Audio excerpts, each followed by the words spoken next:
Noter dans cette famille où a priori les rôles sont inversés, c'est que vous avez gardé quand même, Marie-Pierre, une sphère, un territoire féminin, typiquement féminin. On peut lui reproche peut-être d'être un petit peu rigide là-dessus, parce que c'est vrai que toutes les femmes sont épatées de voir le travail que vous pouvez accomplir, Philippe. Mais ça montre justement que Marie-Pierre reste une maman aussi. Maman, voilà, oui, la maman de la famille. Et puis ce qu'on peut surtout constater dans cette famille, c'est qu'il y a beaucoup d'amour et puis que c'est une famille très équilibrée, où tout le monde est épanoui, que ce soit les parents, les enfants. Il y a les bases d'une sécurité affective. Ils ont confiance en l'avenir, confiance en eux. Je pense que c'est ce qui est primordial dans la vie. Et puis moi, je trouve que Philippe fait quand même preuve d'une certaine autorité. Il est à la fois fiable et puis bienveillant à l'égard de ses enfants.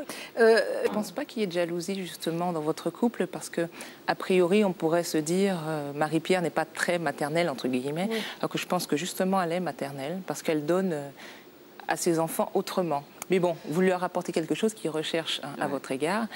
Et puis Philippe, ce qui est important de noter, c'est qu'il a gardé son côté paternel. C'est pas une maman bis. Oui, alors j'allais dire, comment expliquer qu'un homme soit aussi paternel et une maman peut-être moins maternelle, en même temps, elle l'est quand même, oui, puisqu'elle assure son rôle de maman dans cette famille.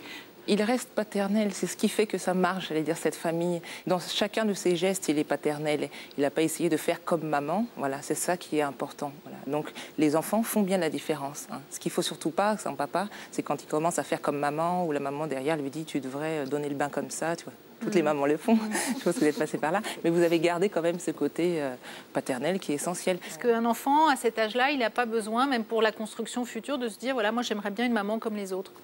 Je pense qu'il peut y avoir un stade où ça peut être demandé, mais après, s'il y a une réponse de chacun des parents en face de l'enfant, une explication, et que les enfants voient que chacun des parents est épanoui dans son rôle, parce que s'il y avait toujours des reproches, ou si le papa au foyer, en l'occurrence Philippe, disait « oh là là, j'en ai marre, je m'en sors pas, quand est-ce que maman va décider de reprendre sa place ?» Là, ça fonctionnerait pas. Le rôle qu'occupent vis-à-vis de leurs enfants, Marie-Pierre et Philippe, est lié aussi peut-être et certainement directement à votre histoire personnelle et familiale avec chacun de vos parents, en tant que représentation féminine pour vous et maternelle, et vous, même si on devient mère en accouchant, pour une petite fille, elle s'apprend bien avant et dans l'imaginaire et l'inconscient de ce qu'on va pouvoir faire plus tard avec ses enfants. Je pense que vous en avez parlé, vous y avez réfléchi et peut-être que vous aviez déjà une idée de votre image en tant que maman.